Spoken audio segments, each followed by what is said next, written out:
بالله من الشيطان الرجيم. بسم الله الرحمن الرحيم.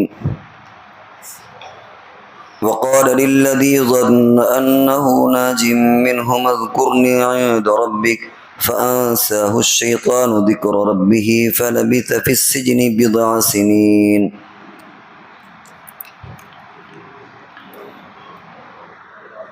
بقرہ عید سے پہلے جو سلسلہ چل رہا تھا اور تقریباً 10 دن یا اس سے کم زیادہ یہ سلسلہ موقوف رہا درس قرآن کا، انشاءاللہ پھر شروعات کرتے ہیں. تو بات یہاں جو چل رہی تھی وہ یہ کہ خواب میں کبھی آدمی کچھ دیکھتا ہے تو اس کی تعبیر کیا ہے.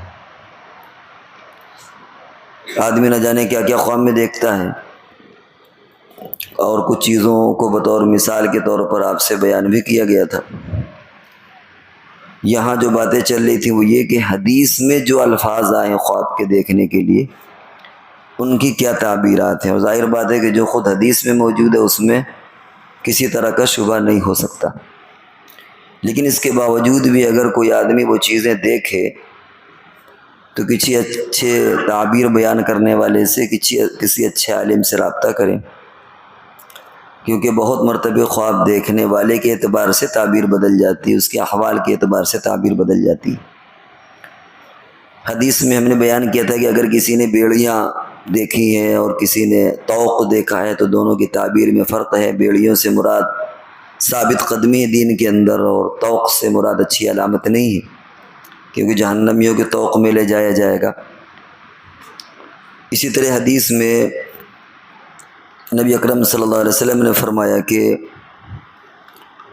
میں نے خواب میں دیکھا کہ اوتیت بخزائن الارض، میرے پاس تمام زمانے یعنی زمین کے خزانے گویا میرے پاس لائے گئے. فوضع فی کفی سواران، اور میرے ہتھیلیوں پر میرے ہاتھوں پہ سونے کے 2 کنگن دے دیے گئے. فکبر علیہ، مجھ پر بڑا گرا گزرا. یہ گرا کیوں گزرا؟ اس لیے کہ مردوں کے لیے سونا حرام ہے. تو حضور صلی اللہ علیہ وسلم نے جب اپنے ہاتھوں میں سونے کو دیکھا تو آپ کی طبیعت پر بڑی گرانی پیدا ہوئی، لیکن چونکہ خواب تھا. ایک صحابی ایک مرتبہ ان کے ہاتھ میں سونے کی انگوٹھی تھی اور اس وقت سونا حرام ہو چکا تھا. تو حضور نے ان کو قریب بلایا، ان کے ہاتھ سے سونے کی انگوٹھی اتار کے اس کو کنارے ڈال دیا کہ جب مردوں کے لیے حرام ہے تو تم سونے کی انگوٹھی کیوں پہنتے ہو. یہ بات اس لیے کہی کہ سونا مردوں کے لیے حرام ہے. چنانچہ جب مجلس برخاست ہوئی تو لوگوں نے کہا کہ بھائی سونے کی انگوٹھی کو اٹھا لو، بھائی مردوں کے لیے اگر حرام ہے تو تمہاری بیوی پہن سکتی ہے، بیگم پہن لے گی، تم اسے بیچ دینا، بیچنا تو منع نہیں ہے. سوناری کی دکان آدمی کر سکتا، سونا بیچنا خریدنا تھوڑی منع، تو پہننا منع ہے. تم اس انگوٹھی کو اٹھا لو، اپنے دوسرے کام میں لے آنا. لیکن ان حضرات کا کتنا عشق، کتنی محبت تھی. انہوں نے کہا کہ جس انگوٹھی کو حضور صلی اللہ علیہ وسلم نے میری انگلی سے اتار کے زمین میں ڈال دیا ہے، میں اسے اٹھا لوں، یہ میرا ضمیر گوارا نہیں کرتا. اٹھایا ہی نہیں، مڑ کر کے نہیں دیکھا. اور آج ہمارے کیا ہوتا ہے، شادیوں میں عام طور سے مردوں کو بھی سونے کی انگوٹھیاں جاتی ہیں، باقاعدہ پہنتے ہیں وہ، اور ایک نہیں 2 2 3 3 4 4 5 5 پہنتے ہیں، جیسے کوئی حلال حرام کا مسئلہ ہی نہیں ہے. جبکہ چاندی کی انگوٹھی کے بارے میں بھی کہ 4 ماشے کی ہوئے، خاص اس کی مقدار ہے کہ 4 آنے کے قریب ہو، اس سے زیادہ ہو. اور یہاں کیا ہے، وہ 1 ہے 2 ہے، بلکہ ایک انگلی میں 2 2 3 3، اور پھر سلامی کے وقت میں وہ ساز بھی پہنا رہی ہے دوسری بھی. تو وہ پوری انگوٹھیاں کیا وہ محسوس ہی نہیں ہوتا کہ کسی مسلمان مرد کا یہ ہاتھ ہے. تو ہمارے یہاں چونکہ حلال حرام کی کوئی پرواہ نہیں ہے، کوئی اندر سے کوئی درد نہیں ہے، کوئی جذبہ نہیں ہے اسلام پر چلنے کا، اس لیے ہم لوگ. لیکن وہ صحابی دیکھیے کہ حضور نے سونے کی انگوٹھی انگلی سے نکال کر کے ہٹا دی تو ان کی یہ طبیعت اور ضمیر گوارا نہیں کیا کہ اس کو اٹھا کر کے بیچ لیں، اپنی بیگم کے جا کے دے دیں. انہوں نے کہا کہ نہیں، جس کو حضور نے پھینک دیا اس کو میں اٹھا لوں، یہ ممکن نہیں ہے. تو بہرحال حضور کو وہ کنگن بڑے گراں گزرے. حضور نے فرمایا کہ میں نے اس کی تعبیر یہ لی کہ میرے بعد 2 جھوٹے نبی پیدا ہوں گے، اور جو جھوٹے نبی کا مطلب ہے کہ وہ نبوت کا دعویٰ کریں گے. ایک یمامہ سے پیدا ہوگا ایک صنعا ایک جگہ وہاں سے پیدا ہوگا، یمن کی ایک جگہ صنعا ہے۔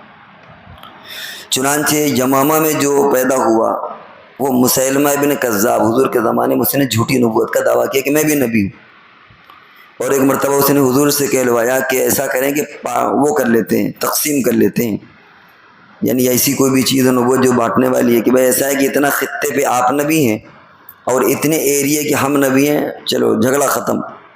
لیکن حضور نے ظاہر بات ہے کہ کوئی برداشت کرنے والی چیز تو ہے نہیں، کیونکہ نبوت کوئی ریوڑی کی طرح بانٹی تو جاتی نہیں، تو اللہ کی طرف سے جس کو یہ منصب مل جائے، اور تو اب تو وہ سلسلہ بھی ختم ہے حضور کے بعد قیامت تک۔ بہرحال یہ یمامہ میں پیدا ہوا یہ مسیلمہ ابن کذاب، اور صنعا میں جو پیدا ہوا وہ اسود انسی۔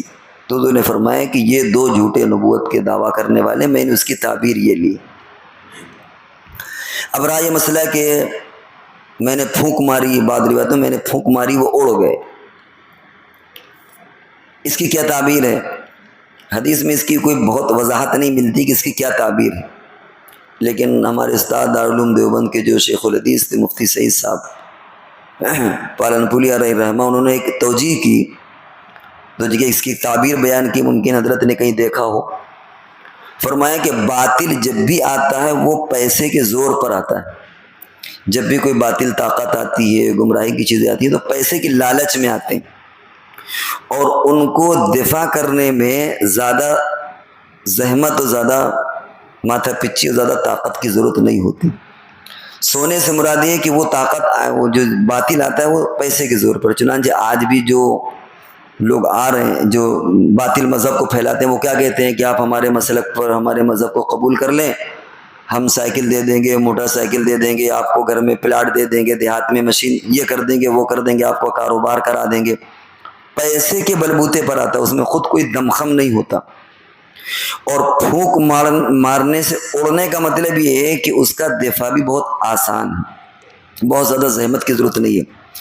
چنانچہ اس کا مشاہدہ بھی کیا گیا، جہاں پر بھی ایسے لوگوں نے اپنے بالوں پر نکالے اور اس علاقے میں بستیوں میں لوگوں نے بہکانا شروع کیا، اور علماء کو پتہ چلا، وہ جب گئے انہوں نے سمجھایا تو لوگ پھر دوبارہ مذہبی اسلام پر آ گئے، اور وہ فتنہ فوراً ختم ہو جاتا ہے۔